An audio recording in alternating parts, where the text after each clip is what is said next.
এবং আস্তে আস্তে পরিষ্কার করতে করতে দেখতে পারবেন যে ব্লাড ক্লট গুলো গজে উঠে আসছে।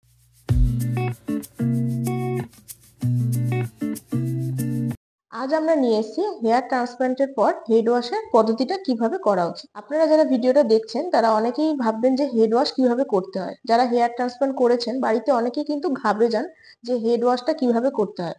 তো হেয়ার ট্রান্সপ্লান্টের আগামী 10 দিন পর্যন্ত কিন্তু মাথায় কোনো জল লাগানো যায় না। সেই জন্য কিন্তু মাথায় যে গ্রাফট গুলো ইমপ্লান্ট করা হয়েছে সেই গ্রাফটের গোড়ায় গোড়ায় দেখবেন প্লাজমা বা ব্লাড ক্লট যেগুলো খুব ড্রাই হয়ে গিয়ে থাকে এবং 10টা দিন জল না দেওয়ার পর সেগুলো অত্যন্ত শুকিয়ে গিয়ে একটা ব্লাড ক্লটের পরিণত হয়।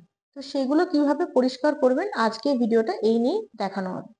আপনারা ভিডিওতে দেখতেই পাচ্ছেন যে পেশেন্ট আমাদের সামনে উপস্থিত আছে। ওনার কিন্তু আজকে হেড ওয়াশ করা হচ্ছে এখানে। তো বাড়িতেও যারা হেড ওয়াশ করবেন তারা প্রথমে কিন্তু জনসন বেবি শ্যাম্পু নিয়ে নেবেন। এই ছাড়া কিন্তু অন্য কোনো শ্যাম্পু ইউজ করবেন না।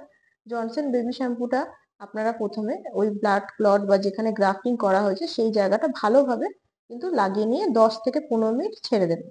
তো ভিডিওতে দেখতে পাচ্ছেন যে এভাবে কিন্তু পেশেন্টের মাথাতেও কিন্তু শ্যাম্পুটা লাগিয়ে রেখে দেওয়া হলো 10 থেকে 15 মিনিটের জন্য, যাতে ওই জায়গাটায় ব্লাড ক্লট গুলো বা গ্রাফট গুলো কিন্তু তুলনামূলকভাবে আগের থেকে নরম হয়ে যায়। 10 থেকে 15 মিনিট পর আপনারা হাত দিয়ে দেখতে পারবেন বা বুঝতে পারবেন যে আগের তুলনায় কিন্তু সেগুলো নরম হয়ে গেছে অনেকটাই। নরম হয়ে যাওয়ার ফলে কিন্তু এগুলোকে পরিষ্কার করতে অনেক সুবিধা হয়।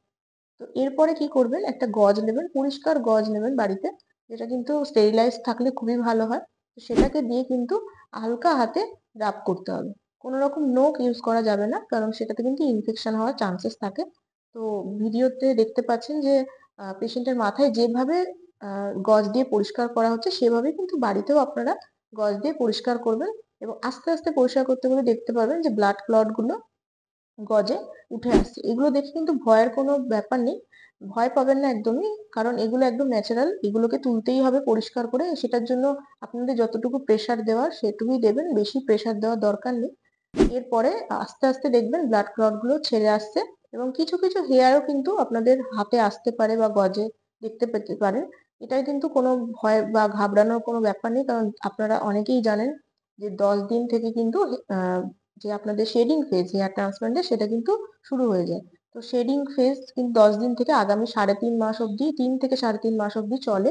এই সময়টা কিন্তু চুলের গোড়াটা থেকে যায়, ওপর থেকে কিন্তু একটা শেডিং মানে ফেজ একটা ঝরে যায়। তো এটাতে কোনো ভয়ের কিছু নেই। এভাবেই কিন্তু আপনারা দেখতে পাচ্ছেন যে ওনার মাথাটা কিন্তু পুরোপুরি ক্লিয়ার হয়ে গেছে। অনেকের কিন্তু একদিনে ক্লিয়ার নাও হতে পারে, সেটা প্রতিনিয়ত শ্যাম্পু দিয়ে পরিষ্কার করতে করতে ক্লিয়ার হয়ে যায়।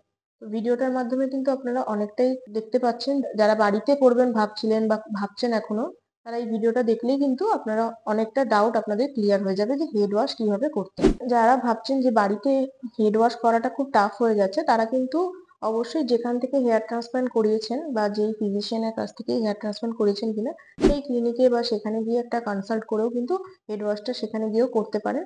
বাড়িতেও করতে পারেন, যেটা তো আপনাদের ভিডিওতে দেখানোই হলো, বা আপনারা যেখান থেকে করেছেন সেখানেও যেতে পারেন। ভিডিওটা ভালো লাগলে অবশ্যই লাইক শেয়ার সাবস্ক্রাইব করে দেবেন এবং কমেন্টে আপনারা কমেন্ট করতে পারেন কমেন্ট বক্সে। দেখা হচ্ছে নেক্সট ভিডিওতে।